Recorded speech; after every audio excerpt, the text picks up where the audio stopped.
بسم اللہ الرحمن الرحیم۔ آج دو بڑی اہم چیزوں کے بارے میں، ایک تو گناہ ہے، ایک ہے ایمانی صفت، ایمانی خصلت۔ ایک ہوتا ہے سچ، ایک ہوتا ہے جھوٹ۔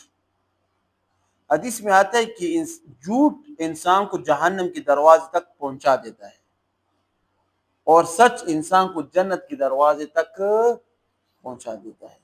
قرآن میں اللہ پاک نے کیا فرمایا؟ اولئک انعم اللہ علیہم من النبیین والصدیقین۔ صدیقین جو کہ سچ بولنے والے ہوتے ہیں۔ صحابہ کرام تمام کے تمام کہتے ہیں صدیق تھے، لیکن اس میں سب سے بڑا مقام کس کا حاصل تھا؟ حضرت ابوبکر صدیق۔ یہ صدیق کا لفظ اس کو کیوں ملا ہے؟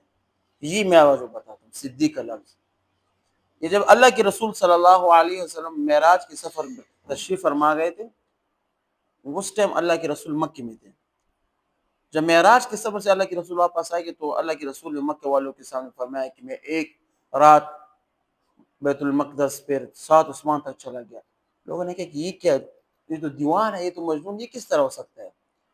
پھر لوگوں نے اللہ کے رسول کی خبر کس کے سامنے ذکر فرمائی؟ ابوبکر صدیق کے سامنے۔ کہتے کہ تیرا دوست یہ بول رہا ہے۔ اس وقت اس نے فرمایا کہ وہ جو بھی بولتا ہے سب کے سب سچ ہے، میں اس پر تمام کی تمام باتوں پر یقین کرتا ہوں۔ تو یہاں سے اس کو لقب کیا ملا؟ صدیق۔ کیا لقب ملا؟ صدیق، سچ بولنے والا، سچائی کا ساتھ دینے والا۔ تو انسان جب سچ بولتے ہیں نا، مثال کے طور پر اب انسان مثال کے طور پر غلط کام ہو گیا، کسی سے پیسے چورا دی، اب وہ انسان وہ دوسرا آدمی آ چکا کہتے کہ میں نے چورا دیا، اس نے سچ بول دیا۔ اب ایک کام تو اسے پہلے سے غلط کر دیا، اب یہاں پر اگر وہ جھوٹ بولے گا دوسرا بھی جھوٹ بولے گا، پھر جھوٹ بولے گا، پھر جھوٹ بولے گا، ایک جھوٹ کو چھپاتے چھپاتے جو اتنے جھوٹ بولے کہ سامنے سب کے سب کو کیا ہوگا؟ جہنم اس کو اڈھیل دے گا۔ اور سچائی ایسے صفت ایمان کی ہے نا، ایمان کی صفت، یہ پتہ چلتا ہے، اس پر لوگوں کا اعتبار ہوتا ہے، کہتے ہیں سچا ہے، یہ کیا ہے؟ سچا ہے۔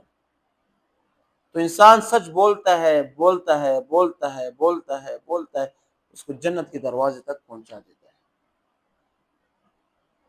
اب انسان کے طرف ایک انسان غلطی کرتا ہے، عام معاشرے میں ایک انسان غلطی کرتا ہے، اب وہ کہتے ہیں غلطی کو چھپانے کے لیے جھوٹ بولتا ہے، ایک دوسرے انسان آتا ہے کہتے ہیں بس مجھ سے غلطی ہو گئی، اس کو لوگ پسند کرتے ہیں۔ وہ جب جھوٹ کو میں کہتے ہیں اپنی سچ غلطی کو چھپانے کے جھوٹ بولتے تو لوگ اسے کیا کرتے ہیں؟ نفرت کرتے ہیں۔ تو ایک سچ کو جھوٹ کو چھپانے کے لیے دوسرا جھوٹ بولے گا بولے گا بولے گا، اس کی عادت بھی بن جائے گی۔ اور یہ گناہ ایک ایسی چیز ہے نا، یہ ایک ایسی چیز انسان کے اندر حس ختم کر دیتی ہے۔ انسان کے اندر اعمال کی ایک حس ہوتی ہے، انسان کا ایک جذبہ ہوتا ہے۔ جب انسان گناہ کرتا ہے، آج کل بعض لوگ کہتے ہیں کہ اب ایک عالم کا گانا سننا، تو ایک عام آدمی کا گانا سننا، زمین آسمان کا فرق۔ عالم گانا نہیں سن سکتا، اس کی ایمانی طاقت اتنی مضبوط ہوتی ہے کہ اندر سے اس کو کیا ہوتا ہے؟ فورس، طاقت آتی ہے کہ مت۔